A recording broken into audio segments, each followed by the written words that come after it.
On se retrouve aujourd'hui pour une vidéo plus historique que d'habitude. En lisant la presse sur l'actuel conflit syrien, je suis tombé sur un article qui expliquait que les militaires du régime syrien remplaçaient des munitions des rebelles par des cartouches piégées. Cette tactique de guerre non conventionnelle m'a rappelé les opérations clandestines organisées par les Américains lors de la guerre du Vietnam avec le projet Eldest Son. Donc je me suis dit, pourquoi pas en faire une petite vidéo. Le projet Eldest Son est une série d'opérations clandestines effectuées par l'armée américaine lors de la guerre du Vietnam. Elle consistait à remplacer les munitions ennemies par des munitions piégées. Ces opérations visaient les soldats du Front National de Libération du Sud-Vietnam, couramment appelé Viet Cong, et les soldats de la République démocratique du Vietnam, créée par Ho Chi Minh. L'organisation en charge de ces opérations était le récent groupe d'études et d'observation, ou SOG, pour Studies and Observations Group, créé en 1964. Le rôle du SOG était de conduire des missions de reconnaissance et des actions de guerre non conventionnelles. L'auteur du projet Eldest Son était le commandant du SOG, le colonel John K. Singlaub, qui est un vétéran de la Deuxième Guerre mondiale et qui a participé à des missions organisées par l'OSS pendant la guerre. L'objectif de ces opérations était de remplacer les munitions par des munitions piégées dont la poudre était remplacée par un composé explosif. Lors du tir, l'arme ne pouvait contenir la pression liée à ces détonations et allait exploser, souvent en projetant la culasse dans la tête du tireur.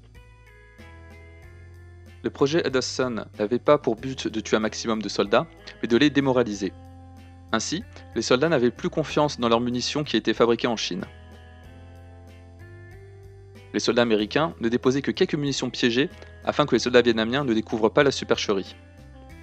Les munitions visées étaient évidemment le 16-62 par 39 mm, mais aussi le 12,7 par 108 mm, utilisé entre autres par les mitrailleuses lourdes.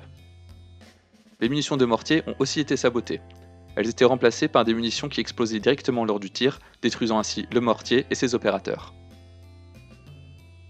Ce sont les forces spéciales américaines, notamment les bérets verts, qui étaient chargées de ces missions de sabotage. Quand les soldats américains rencontraient des caches d'armes, ils plaçaient quelques munitions piégées. Ils plaçaient également ces munitions dans les armes des soldats ennemis décédés, dans le cas où un autre soldat Viet Cong irait récupérer ce fusil.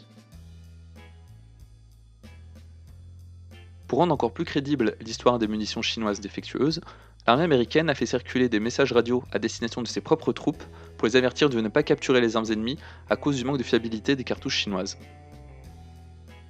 On estime qu'environ 15 000 munitions piégées, tout type confondu, ont été distribuées par les Américains lors de la guerre.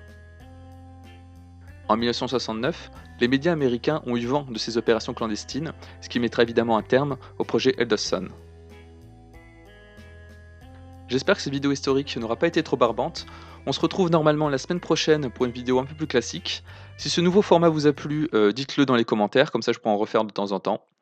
Cet été, le rythme des vidéos sera un peu revu à la baisse, donc jetez un coup d'œil au Twitter et à la récente page Facebook qui est actuellement assez incomplète, mais bon, j'y travaille, pour suivre mon actualité. À bientôt!